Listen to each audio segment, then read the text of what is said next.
계속해서 기독교 리더십에 대한 주제로 오늘은 14번째 시간 요나서의 말씀을 가지고 징비록이라는 제목으로 말씀을 한번 나눠보려고 합니다. 여러분, 징비록이라고 하는 것은 아마 얼마 전에 TV 드라마 제목으로까지 만들었기 때문에 다들 이제는 좀 알 수 있는 그런 단어가 되지 않았겠는가. 원래는 책의 이름이죠. 임진왜란 때에 이순신 장군과 함께 그 전란을 극복해 나가는 중심 인물이 되었던 영의정까지 오르셨고 안동의 하해 마을을 만든 선조이신 거죠. 유성룡께서 쓰신 책 제목이 징비록입니다. 7년 임진왜란의 그 내용, 우리가 어쩌다가 우리의 조상들이 문물을 전래해 주었던 일본에게 침략을 받아서 7년 동안 속수무책으로 겨우겨우, 정말 이순신이라고 하는 존재가 없었다면, 또 명나라의 원조가 없었다면 그때 이미 우리는 일본에게 먹혀버렸겠죠. 여러분, 그로부터 한 200년이 지나고 나서 구한말에 결국 일본이 우리나라를 쳐들어오게 될 때에 그들은 우리가 뭘 실수했나? 그들은 또 연구했어요. 그들은 우리가 왜 임진년 도요토미 히데요시 시절에 조선을 끝내 정복하지 못했나? 이걸 그들은 200년간 연구를 해서 정한론, 한국을 먼저 정벌해야 된다. 우리도 전 세계의 열왕들과 함께 제국주의로서 국가, 국력을 키워나가려면 그 1차 교두보는 조선을 점령하는 거야 된다라고 하면서 그 후예들이 200년간, 그러니까 도요토미 히데요시가 죽죠. 7년 임진왜란 중에. 그래서 도쿠가와 이에야스라고 하는 사람에 의해서 그 막부가 200년간 형성이 됩니다. 그러니까 그동안 일본 왕은 전혀 왕권이 없어요. 상징적인 국가 원수일 뿐이지 실제로는 막부, 말하자면 우리쯤에 영의정쯤에 해당된다고 할까요? 일본에서는 쇼군이라고 불렀었죠. 그의 집안에 의해서 200년간 통치가 됩니다. 그러니까 도요토미 히데요시의 직계 신하였던 사람들은 이 도쿠가와 이에야스에 의해서 일본의 변방, 가장 외방으로 가장 먼 곳으로 영지를 옮기게 됩니다. 그래서 거의 추방에 가까워요. 그런데 마지막 다시 정한론을 만들고 우리 한국을 침략을 해서 한일 합방을 만들어내는 주축 세력은 도요토미 히데요시의 직계 신하 집안들이에요. 무섭지 않습니까? 그러니까 우리는 7년 동안 유성룡 선생께서 우리가 왜 그렇게 일본에게 속수무책으로 당했는가. 그래서 이 징비록이라고 하는 말은 유교의 사서, 삼경, 경전 가운데 시경이라는 것이 있죠. 그 시경에 나오는 문구에서 따낸 겁니다. 그래서 지난 잘못을 징계하여서 후한을 경계하자, 이런 개념으로서 정말 뭘 잘못했는지. 그래서 아마 지필은 선조 임금이 살아있을 때 지필을 했지만 그 내용이 조선 사림 유대부에게, 유림 사대부들에게 다 공개가 되어지면 언젠간 왕의 귀에까지 들어갈 거 아니에요? 그러면 왕에게 왕을 모독했다 이런 걸로 해서 아마 반역의 죄로 죽을 수 있어서 그런지 지필은 선조가 살아있을 때 이미 끝냈지만 그의 외손자가, 선조다음 왕이 누굽니까? 광해군, 서자인 광해군이 인조의 반정에 의해서 쫓겨나죠. 그러니까 선조의 직계는, 선조는 원래 왕자로 태어났던 사람이 아닙니다. 명종 때에서 왕자가 대가 끊어져 버렸기 때문에 왕실 밖에 있는 종친을 불러들여서 왕을 만든 거예요. 그래서 선조와 광해군 두 대에서 고집안에 왕간은 끊기고 또 다른 반계 계열에서 인조가 반정을 해서 왕위에 오르게 됩니다. 그래서 유성룡의 외손자가 인조 임금 때에 이미 지필이 끝난 징비록을 이제 발간을 했어요. 온천하에 공개를 됐는데 그 내용을 보면 선조 임금이 얼마나 잘못했는지, 남 비판하는 얘기 아닙니다. 유성룡 자기도 동인을 이끌었던 사람으로서 얼마나 동인들이 어처구니 없는 행동을 했었는지. 뭐가 문제였어요? 침략 안 일어난다 했잖아요. 일본의 저 통신사들을 보내가지고 실제로 쳐들어올 것인가 안 올 것인가를 충분히 가서 볼 수 있는 기회가 있었지만 안 쳐들어온다고, 오직 서인과의 당론 경쟁에서 이기기 위해서 눈에 뻔히 전쟁이 일어날 것이라는 걸 자기들의 눈으로도 보고 확인했고 확연히 느꼈는데도 불구하고 서인에게 반대하기 위한 반대로서 전쟁 안 일어난다고 호도했잖아요.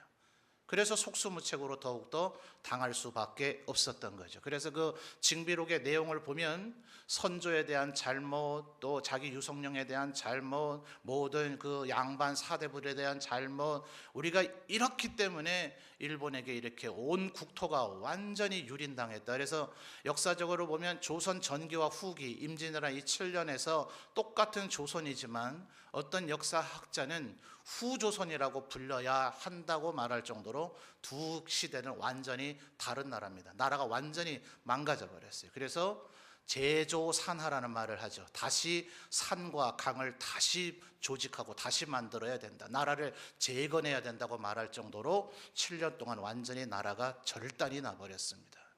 그것에 대한 철저한 반성의 기록이 징비록이라는 책이에요. 네, 여러분, 성경에도 징비록이 나오는데 그것이 바로 오늘 우리가 읽은 요나서이죠. 여러분, 먼저 우리가 이 요나서를 통해서 알아야 되는 것은 하나님의 지도자들은 이렇게 자기 자신의 잘못에 대해서 솔직할 수 있어야 된다는 거예요. 우리나라가 참 지금 심각한, 저는 계속해서 느끼는 것이 정말 잘못을 인정하지 않습니다. 잘못은 사람인지라 누구라도 할 수 있죠. 잘못을 전혀 안 한 사람이 있을 수 있습니까? 그런데 지도자들일수록 흔히 말하는 노블리스 오블리제라고 하는 지도자의 덕망이 있어야 될 거 아니에요. 전쟁이 나서 그 나라가 함락될 위기에 처하니까 자, 너희 다 죽을래? 아니면 지도자 5명 나올래? 이럴 때 지도자들이 솔선수범해서 우리 백성들을 살려주겠다면 제가 죽겠습니다 하면서 5명의 아주 돈 많은 사람, 귀족, 학식이 있는 사람, 정치가, 그 도시의 책임자들이 우리 5명만 죽이고서 이 도시의 모든 사람을 살려주겠다면 제가 마땅히 그 책임을 지지요 하면서 나와서 그 5명이 죽음으로 온 시민을 살려준 전쟁의 일화로 인해서 바로 그 지도자들의 덕목, 노블리스 오블리제라는 말이 생겨났지 않았어요? 그러니까 지도자들이 최소한 잘못을 안 저지르면 그것이 제일 좋겠지만은 사람인지라 누구라도 잘못을 할 수 있으면 최소한 그 잘못에 대한 책임을 져야 되죠. 재판까지 하게 되고 그런 모든 것이 백일하에 적나라하게 드러나면 최소한 시인과 인정을 해야 될 거 아니에요. 도대체 우리나라의 이 근대에 사는 한 100년 가까이의 역사를 보면 아직까지도 진실이 뭔지를 모르겠어요. 한두 사건이 아니에요. 수많은 사건들이 제가 여러분에게 한 달 동안 강의를 해드려도 될 정도로 똑같은 사건인데 사람마다 주장이 너무나 그 둘 중에 하나는 반드시 거짓일 수밖에 없는 첨예한 의견 대립이 지금도 돼 있어서 뭐가 진실인지 몰라요. 우리나라는 지금 거짓말하는 게 허물도 아니고 이게 뭐 문제거리가 되지 않는 그런 부도덕한 나라에서 여전히 살고 있습니다. 개탄할 일이죠. 한대는 소리가 늘 듣는 얘기가 뭐예요? 기억이 안 납니다. 그냥 막 머리를 한 대 줘박아 줬으면 좋겠어요. 왜 기억이 안 날까요? 저거 집은 기억하는 건 몰라. 집 주소는 기억하고 자기 남편 마누라 얼굴은 기억하는 건 몰라요. 이 밥이라는 게 먹는 건지는 기억하는 건 모르겠어요. 왜 그 기억, 마땅히 해야 할 그 기억을 지가 하고 있는 지금 언행들을 보면 기억하고 있음이 마땅한데, 분명한데, 근데 입에서 나오는 얘기는 기억을 못 하겠대요. 이렇게 뻔뻔하고 후한무치할 수가 있습니까? 근데 이게 안타깝게도 교회 밖에 있는 세상의 지도자들은 그러하고 교회 안의 지도자들은 아주 청렴결백하고 솔직하다 이러면 제가 참 그나마 기운이 빠지지 않겠는데, 안타깝게도 그런 세속적인 지도자들의 적지 않은 사람들이 예수를 믿네 이러고 있어요. 더더군다나 교회 안에서 우리 교회 지도자들이 모인 자리에서도 솔직하지 않음을 제가 때때로 느낄 때 정말 마음이 쓰라리고 눈물이 납니다. 나중에 그 책임을 하나님 앞에서 어떻게 감당하려고 그렇게들 구는지 모르겠어요. 지금 여러분 이 요나를 보십시오. 이 자랑스럽겠어요? 요나의 후손들이 지금 누군지 참 궁금하지 않습니까? 얼마나 이것이 수치스럽고 부끄러운 일이에요. 그런데 요나는 이것을 액면 그대로 솔직하게 기록하고 있더라 하는 거예요. 여러분, 오늘 우리가 읽은 4장 1절, 아까 교독을 했는데 제가 읽으려니까 얼마나 민망해요. 제가 읽어야 될 부분이 뭐예요? 요나가 매우 싫어하고 성내며, 여기까지 읽고 제가 멈춰야 되니까 제가 마음이 상당히 민망하더라고요. 이게 무슨 좋은 얘기라고 요거를 딱 읽고 제가 멈춰야 돼요. 요나가 매우 싫어하고 성내며, 누구에게 성냈어요? 여러분, 누구에게 성냈습니까? 누구에게 성냈어요? 와, 이게 여러분 상상이 됩니까? 어떻게 하나님 앞에 성을 내는 사람이, 그것도 선지자라는 존재가 하나님 앞에 성낼 수 있을까? 정말 놀라운 사람이지 않을 수가 없어요. 심지어 9절 말씀을 보십시오. 9절에 얘기하는 것이, 하나님이 요나에게 이르시되 네가 이 박농쿨로 말미암아 성내는 것이 어찌 옳으냐 하시니, 그가 뭐라 그래요? 내가 성내어 죽기까지 할지라도 옳으니이다. 이 요나는 이게 도대체 무슨 배짱인지 도무지 알 길이 없어요. 여러분, 요나가 이걸 좀 왜 적었다고요? 왜 적었다고요? 자랑스러워서요? 야, 하나님 앞에 이래도 돼. 야, 나 아니면 누가 하나님 앞에서 성을 내겠냐? 다 내가 참 존경스럽지 않아? 요나가 이런 마음으로 적었을까요? 아니요. 우리들 가운데 누구라도 이러한 잘못을 저지를 수 있다는 것을 기억하라. 절대로 나처럼은 되지 말라. 이것이 요나가 본문 말씀에 그런 얘기 한마디도 안 나오지요. 이것을 부정적 언어 전달법이라 그럽니다. 뭘 하라는 얘기는 여기에 구체적으로 드러나 있지 않아요. 그러나 자기의 잘못을 적나라하게 그대로 드러냄으로써 우리 스스로가 생각하게 만들어요. 우리 스스로가 판단하게 만들어요. 어떻게 우리는 해야 될 것인가? 과연 요나처럼 하는 것이 옳은가? 스스로 고민하고 생각하고 결론을 내리도록 만드는 것이 요나서의 목적이다 하는 것이에요. 최소한 뭐합니까? 요나는 솔직하죠. 여러분, 성경에 보면 그런 인물이 또 한 곳에 나와요. 한번 우리 잠깐 찾아봅시다. 열왕기상으로 한번 가보죠.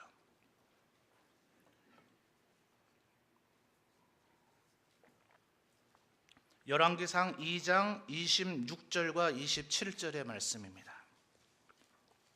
구약성경 513페이지 열왕기상 2장 26절에서 27절입니다. 열왕기상 2장 26절 27절 찾으신 분 아멘요? 예, 대부분 찾으신 것 같네요. 아닌가요? 제가 잘못 들었나요? 자, 시간이 너무 가면 안 되니까 그냥 읽겠습니다. 함께 읽죠. 왕이 제사장 아비아달에게 이르되 내 고향 아나도스로 가라. 너는 마땅히 죽을 자이로되 네가 내 아버지 다윗 앞에서 주 여호와의 궤를 메었고 또 내 아버지가 모든 환난을 받을 때에 너도 환난을 받았은즉 내가 오늘 너를 죽이지 아니하노라 하고 아비아달을 쫓아내어 여호와의 제사장 직분을 파면하니 여호와께서 실로에서 엘리의 집에 대하여 하신 말씀을 응하게 함이더라. 아멘. 자, 여러분, 이게 지금 무슨 상황이냐 하면요, 솔로몬이 왕위를 잇게 될 때에 다윗 왕이 지금 연세가 드셔서 아직 돌아가시지는 않았습니다. 다윗 왕도 아내가 보통 많아야죠. 아내가 많다 보니 그 사이에서 왕자들이 엄청나게 많습니다. 자, 누군가 한 명만 왕위를 계승하게 될 것이고 나머지 왕자는 별 볼 일이 없게 됩니다. 그러니까 옆에 있는 신하들이 또 그 왕자마다 측근 신하들, 친하게 지내는 사람들이 있을 거 아니에요?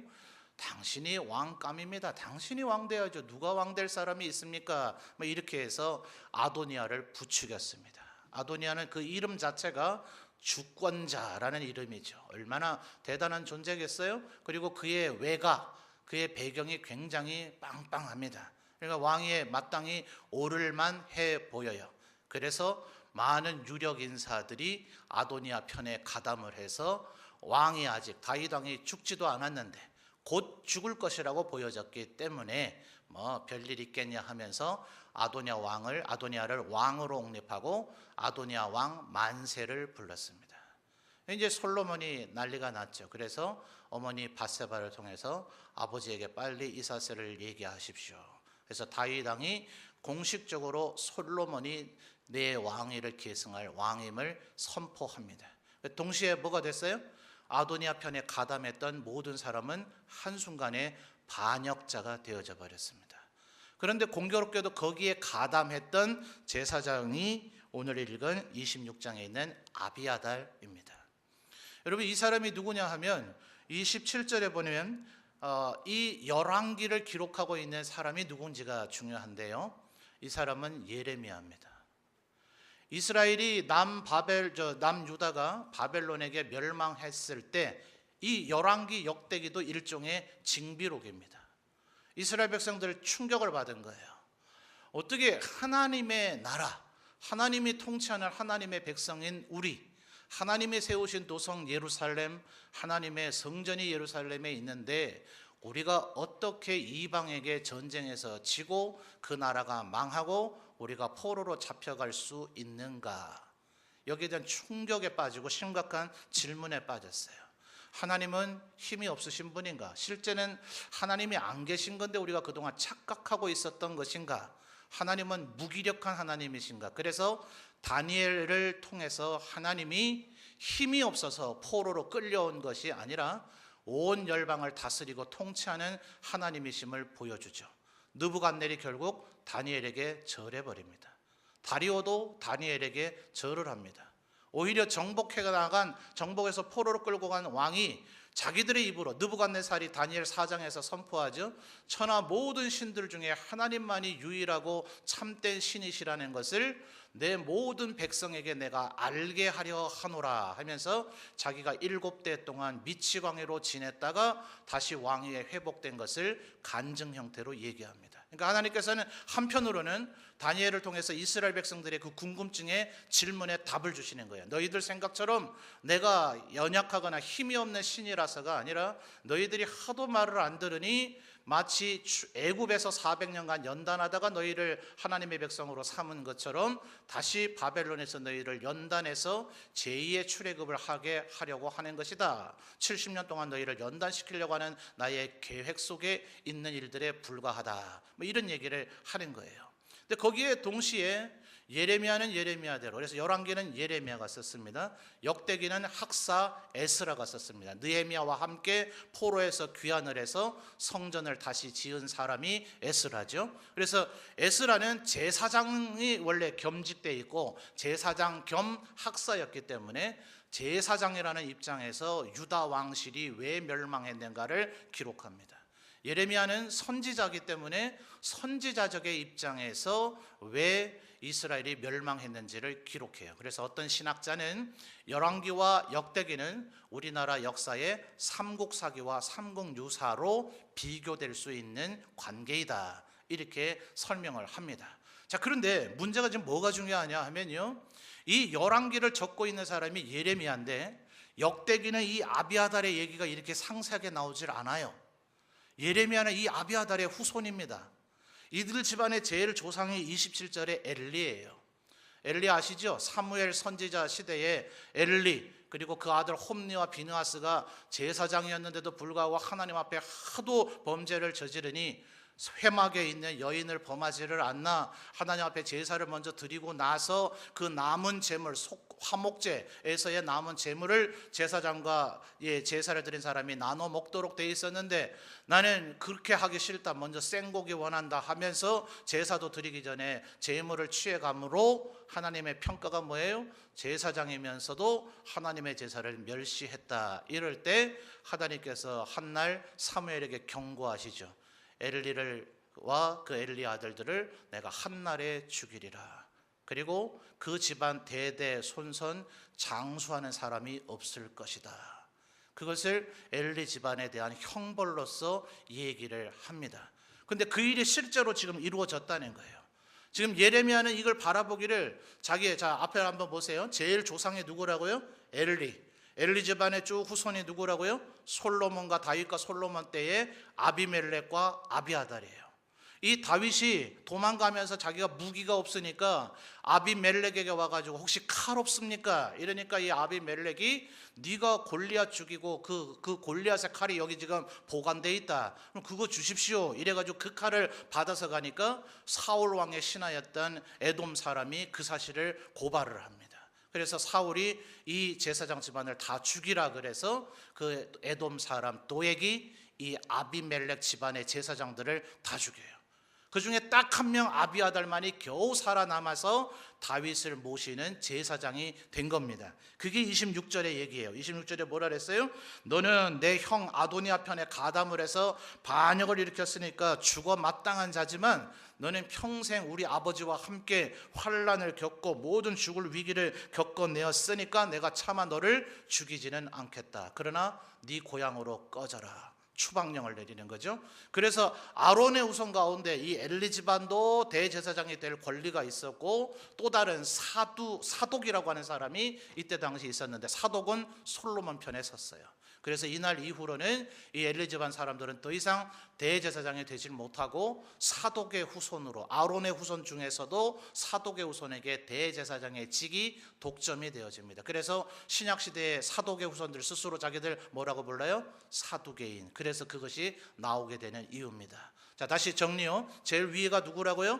엘리 집안인데 그 엘리 집안이 엘리와 홈리 비나스만 죽고 끝난 게 아니라 그 후손들이 아비멜렉 때 거의 멸족을 당했으나 아비아달만 겨우 살아남았는데 이 아비아달도 솔로몬에 의해서 즉 고향으로 노브로 추방을 당했더라 하는 거예요. 근데 이 비극적인 집안의 얘기를 누가 적었다고요?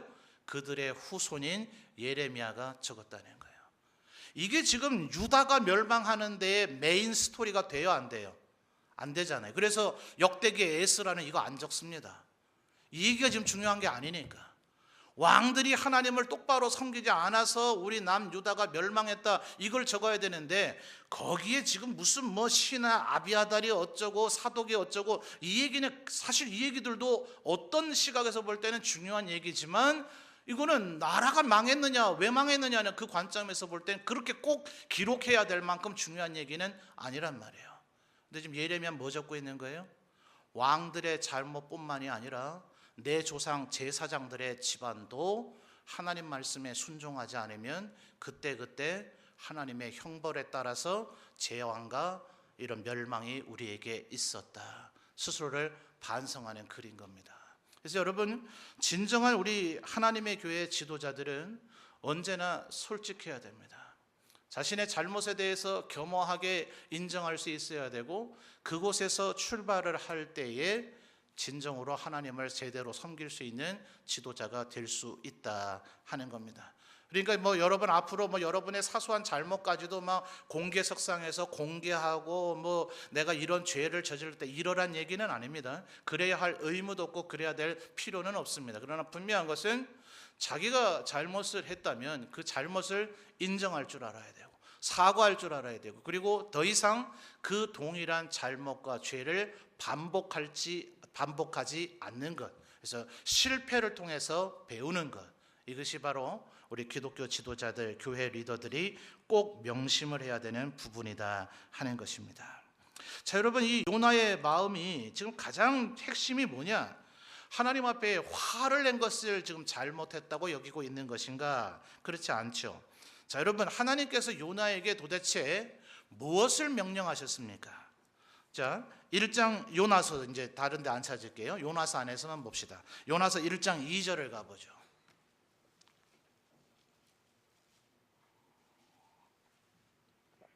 요나서 1장 2절 여러분 한번 읽어 주십시오. 시작.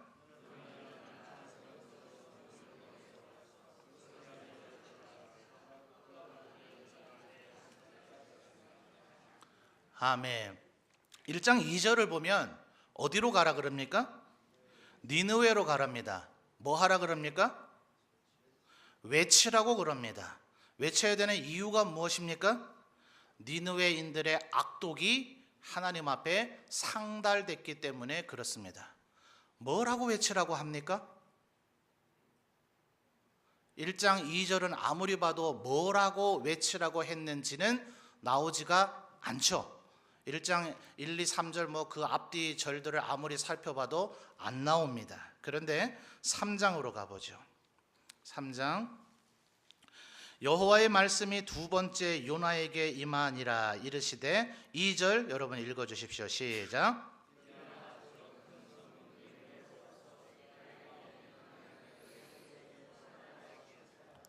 아멘. 2절을 보니까 내가 네게 너에게 명한 바를 그들에게 선포하라 그랬어요. 그래서 1장 2절에서는 외치라 였는데 이번에는 선포하라죠. 그런데 도대체 또 무슨 내용이에요? 무슨 내용인지가 3장 2절에 나옵니까? 안 나옵니까? 역시 안 나와요. 그런데 4절을 보니 요나가 실제로 외친 내용이 나오죠. 자, 4절 여러분 읽어주세요. 시작.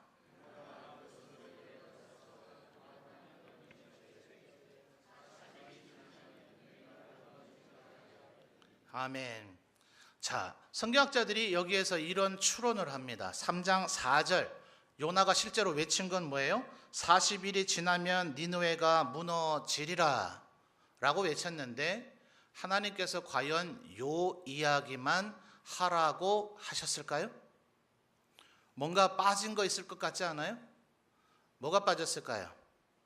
힌트를 드린다면 세례 요한과 예수님의 첫 번째 메시지가 똑같습니다. 세례 요한이 먼저 그렇게 외쳤고 예수께서 세례를 받으신 이후 공생애의 사역을 시작하면서 똑같이 그렇게 외쳤습니다. 뭐라고 하셨죠? 회개하라, 천국이 가까이 왔느니라. 말하자면 지금 이 요나의 선포 가운데는 40일이 지나면 니느웨가 무너질 것이니 뭐 하라고요?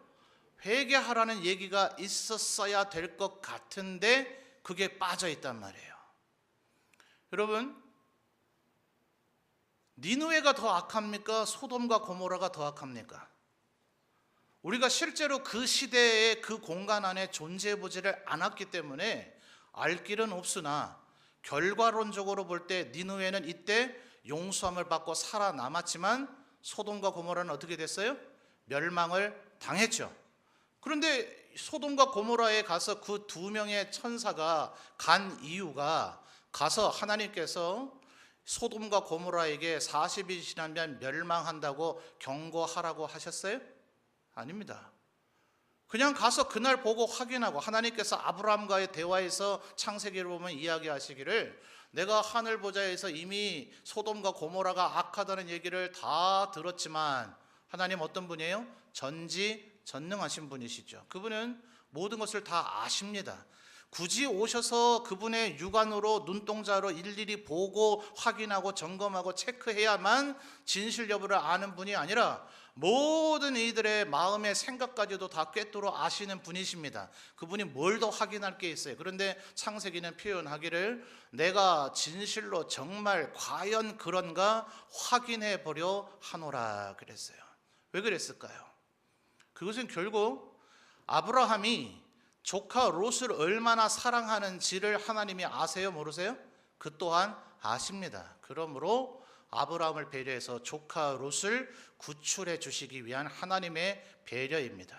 그 얘기를 아브라함에게 하나님께서 다 얘기하죠. 네, 지금 새 존재가 왔는데 그분이 하나님인지도 모르고 아브라함은 식사를 대접했죠. 둘은 소돔과 고모라로 떠나고 천사 둘은 하나님은 아브라함과 나눠서 대화를 하시는데 내 친구 아브라함에게 내가 하려고 하는 계획을 숨길 수 있겠느냐? 내가 사실은 네가 지금 알다시피 깨닫다시피 내가 전능한 하나님이다. 저 둘은 나의 종 천사들인데 저 둘은 지금 소돔과 고모라로 가서 그들을 멸하려고 한다. 이 얘기 뭐 때문에 해주시냐고요.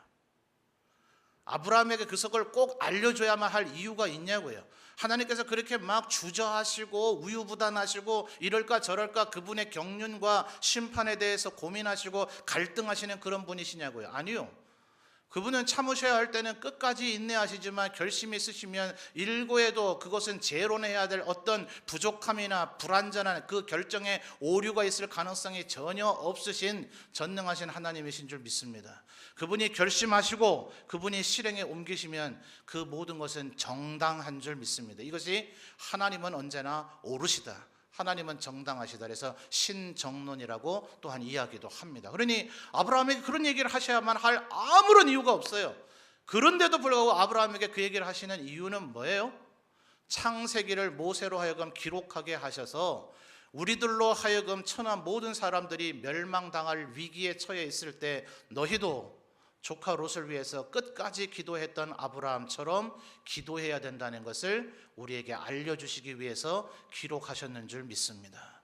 그러니까 소돔 고모라는 이미 멸망하려고 결심이 쓰셨기 때문에 소돔 고모라에 가서 두 천사에게 소돔 고모라 도시를 다니면서 이 소돔 고모라가 멸망할 것이다 라고 외치라고 전혀 임무를 주지 않으셨어요.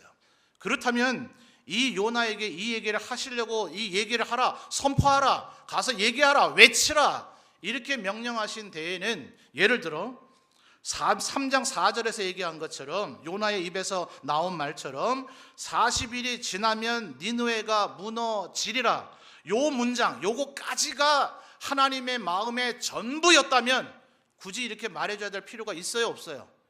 어차피 멸망시킬 건데, 어차피 파괴할 건데, 어차피 다 죽일 건데 굳이 미리 얘기해 줘야 될 필요가 있냐고요. 그거 더 잔인한 거죠. 그냥 한순간에 다 죽이면 되죠. 그래서 로마 그 근처에 있는 폼페이라고 하는 도시가 얼마나 음란하고 얼마나 죄악이 강했는지 화산이 폭발해서 그 도시 전체가 재에 덮여서 마치, 그래서 성경 세상의 세속학자들도 그래요. 유럽의 학자들도 어쩌면 소돔 고모라도 이렇게 멸망했을지 모르겠다, 폼페이를 발굴하면서 추론을 해보는 거예요. 폼페이에 하나님 누구를 보내서 경고하셨어요? 아니요. 하나님께서 끊임없이 참으시지만 그분의 눈에 그 달아보는 저울에서 딱 끝이 났다, 이제 더 이상 메네 데겔 우바르신이라고 벨사살 왕에게 말씀하셨듯이 저울에 달아보니 이제 더 이상 안 되겠다는 하나님의 결심이 쓰시면 더 이상 경고고 뭐고 없이 그대로 한순간에 멸망하시게 하시는 분이 하나님이신 줄 압니다.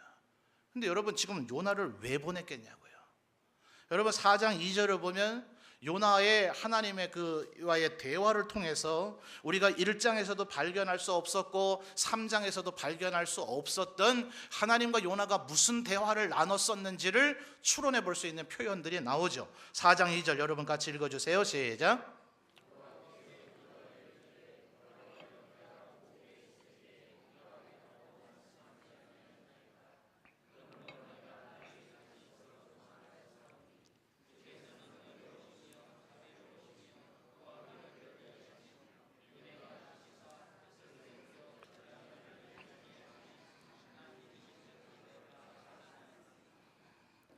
아멘.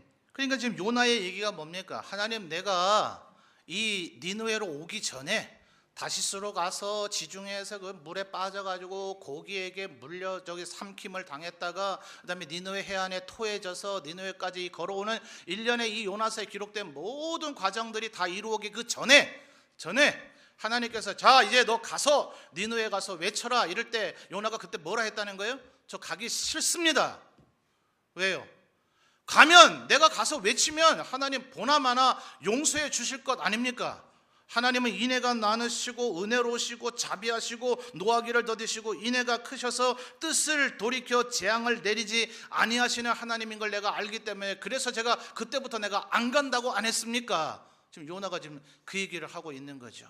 그러니 여러분, 그래서 3장 4절에 이 요나의 메시지는 하나님께서 요나에게 하라고 한 말을 100% 요나가 전하지 않았을 수 있다라는 성경학자들의 추론이 있는 거예요.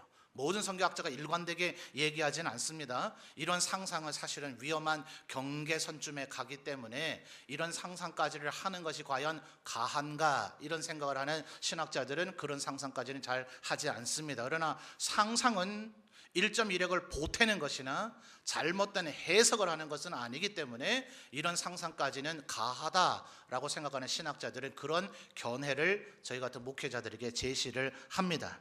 왜 그러냐 하면은 3절과 4절을 보면 니느웨는 어떤 도시라 그랬어요? 사흘 동안 걸어 다닐 만큼 큰 도시인데 4절을 보니 요나는 얼마 동안 다녔어요? 하루 동안밖에 다니지 않았기 때문에 다녀서 외치라 선포하라고 하는 측면은 모두의 귀에 최소한 이 경고를 들려줬었어야 되죠. 그런데 지금 3장 3, 4절에 있는 이 표현으로 하면 요나는 물리적으로 3분의 1의 사람들에게만 이 경고의 메시지를 전해줬지 3분의 2의 사람들에게는 전해주지를 않은 거죠.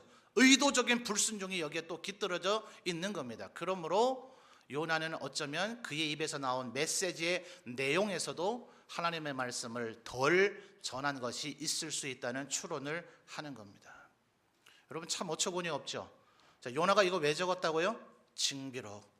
내가 그때 제정신이 아니었구나. 내가 미쳤었지. 내가 감히 어찌 하나님 앞에 이럴 수 있었을까. 내 뒤에 이 세상에 태어나는 모든 하나님의 종들이 자기도 모르는 사이에 나처럼 이럴 수 있을 테니 이 사실을 기록해서 알려줘야 되겠다. 이것이 바로 요나의 집필의 목적이더라 하는 겁니다. 여러분 실제로 그런 일이 일어날까요? 안 일어날까요? 제가 과거에도 한두 번 설교 도중에 여러분에게 말씀드린 바가 있는 것 같은데요. 제가 전도사 시절에 그 교회에 젊은 아주 이쁜 20대 초반의 여청년이 있었습니다.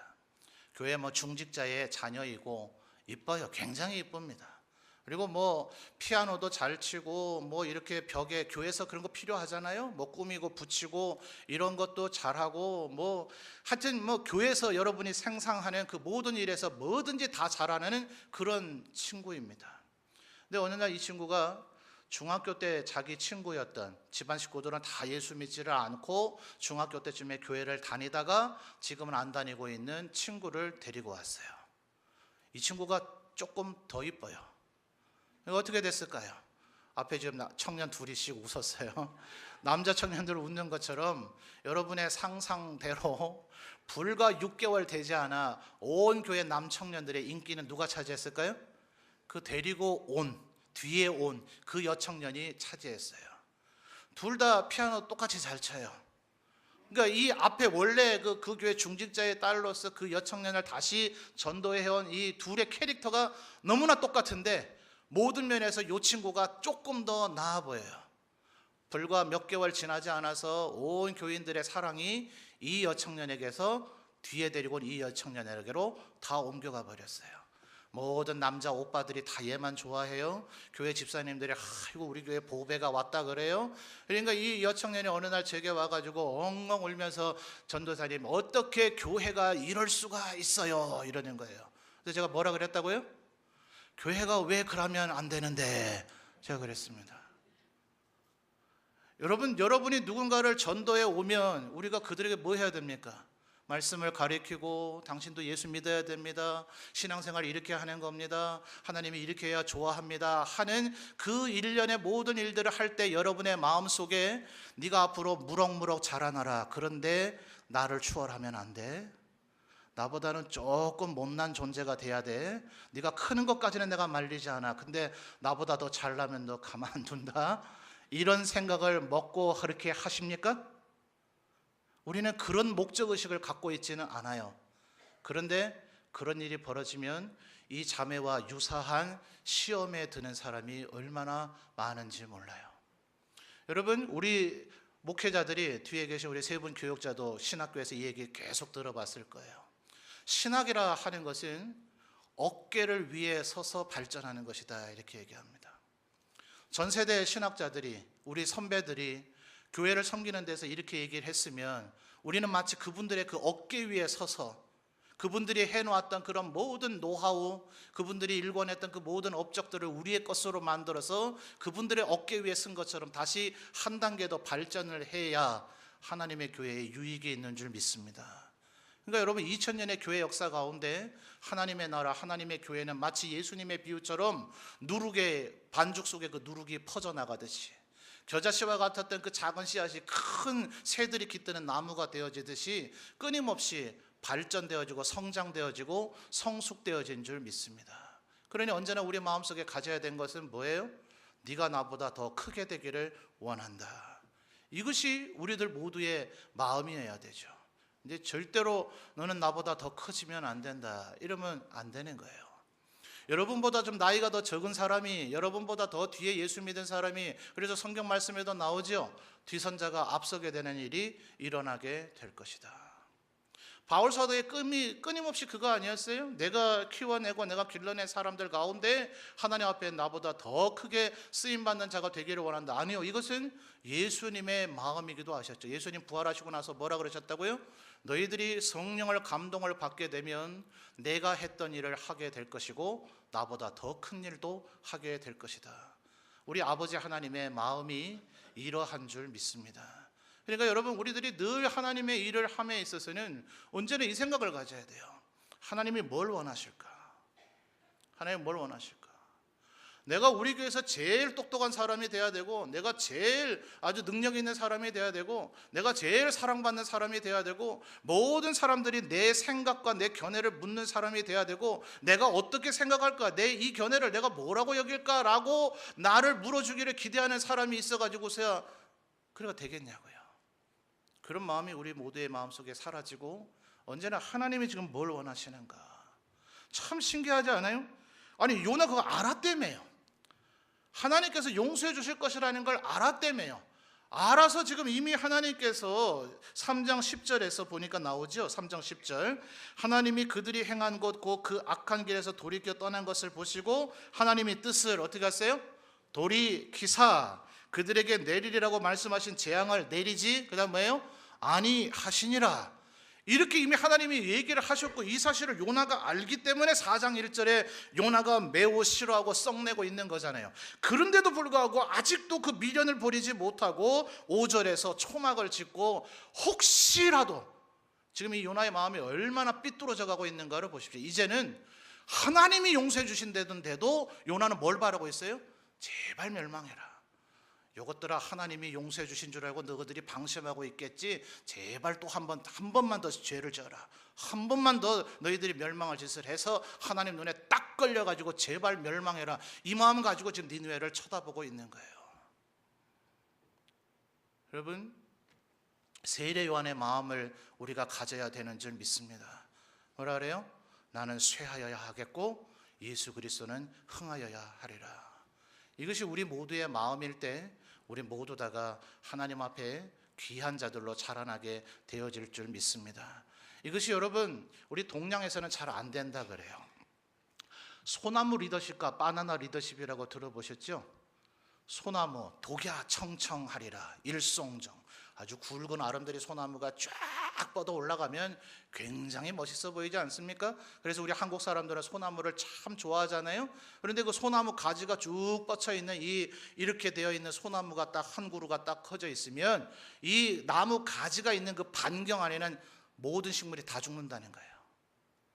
기껏 살아남는 거는 어쩌다 송이버섯. 모든 소나무 밑에 송이버섯 자라는 거 아니죠? 송이버섯 나는 자리는 아들한테도 안 가르쳐 준다면서요. 비밀로 갖고 있다가 내년 가을에 거기 가서 또 따야 되기 때문에 아들에게도 안 알려준대요. 모든 소나무 밑에 송이가 버섯이 자라는 건 아니라고 제가 들었어요. 소나무 밑에는 그 나무 가지가 뻗쳐 있는 그 영역 안에는 모든 식물이 다 죽습니다. 오직 누구만 살아남아 있어요? 그 소나무 혼자. 그 소나무 혼자 신나 있는 걸, 내가 멋있지 않나, 뽐나지, 내가 대단하지, 하나님 그거 원하시지 않는단 말이죠. 반면 바나나는요, 바나나가 한 그루가 그게 심겨져 있으면 밑으로 뿌리를 뻗어가지고 그 옆에서 새로운, 이것이 모태 바나나라면 자식 바나나가 거기서 땅에서 이제 뻗어서 자라나기를 시작합니다. 한 세대가 지나고 나면 한 그루의 바나나가 심어져 있었는데 바나나가 숲을 이루게 된다는 거예요. 모태 바나나였던 그 바나나는 자식들을 계속 키워내느라 모태 바나나 나무는 죽어서 소멸되어 사라진대요. 한 세대가 지나고 나면 온 그 황무지가 바나나 숲이 되었지만 누가 그 일을 했는지는 알 수조차도 없는, 이건 내가 했다, 이건 나의 업적이야, 너희들이 다 내가 길러냈어, 이렇게 해서 끊임없이 칭송받는 게 아니라 누가 그 일을 했는지조차도 모르게 되어지는 새로운 하나님의 일꾼들이 가득 차게 되는 이 바나나의 리더십. 그것이 우리 기독교 지도자들에게 있어야 되는 줄 믿습니다. 여러분, 언제나 우리가 긍정적인 얘기, 좋은 얘기를 가지고 그렇게 좋은 은혜와 교훈을 받으면 좋겠지만, 하나님께서 왜 66권 가운데 이 요나서 얘기, 지금 4장 끝까지도 뭐 다른 것도 없어요. 4장 11절로 끝나버리는데 4장 12절에서 요나가 하나님의 말씀을 듣고 크게 대성통곡하고 회개하였더라, 그 이후에는 다시는 이런 잘못된 마음을 먹지 않았더라, 이런 얘기조차도 없어요. 그냥 하나님께서 마지막 한마디, 내가 니느웨 아낀다는데 네가 그것이 그렇게 불만이냐, 이 얘기로 그냥 요나서는 끝나요. 그러나 이것을 하나님께서는 66권의 한 권으로 성경으로 기록되어지게 하셔서 오늘날 우리에게 읽게 하시는 이유가 뭐겠느냐는 거예요. 이것은 하나의 징비록이다. 우리도 이렇게 될 가능성이 있다. 늘 스스로를 경계해서 하나님 앞에 솔직하고 잘못을 인정할 줄 알고, 그리고 나보다 뒤섰던 자들을 끊임없이 키워내는데 내 최선을 다해서, 아주 보다 직접적인 얘기를 해볼까요? 그 사람이 나보다 먼저 안수집사가 되더라도, 그 사람이 나보다 먼저 장로가 되더라도, 그 사람이 나보다 먼저 권사가 되더라도, 우리 동기들 가운데 그게 있어요. 신학생들도 마찬가지예요. 저 녀석이 나보다 후배인데 먼저 담임이 됐네, 이런 것을 아주 고깝게 보는 사람이 있는가 하면 서로를 축복해 주는 사람도 있어요. 하나님 어떤 사람을 원하겠냐고요. 여러분, 누가 먼저 큰 교회 담임이 되느냐가 하나님 앞에서 칭찬받는 것이 아니라, 그가 정말 하나님의 마음을 이해하고 하나님 말씀대로 살았느냐가 마지막 그날 칭찬받을 이유가 되어질 줄 믿습니다. 우리 모두 다가 이 요나의 기록을 통해서 하나님 앞에 우리가 어떻게 살아야 할지를 끊임없이 결심하시는 우리 모든 성도들이 되시기를 바랍니다.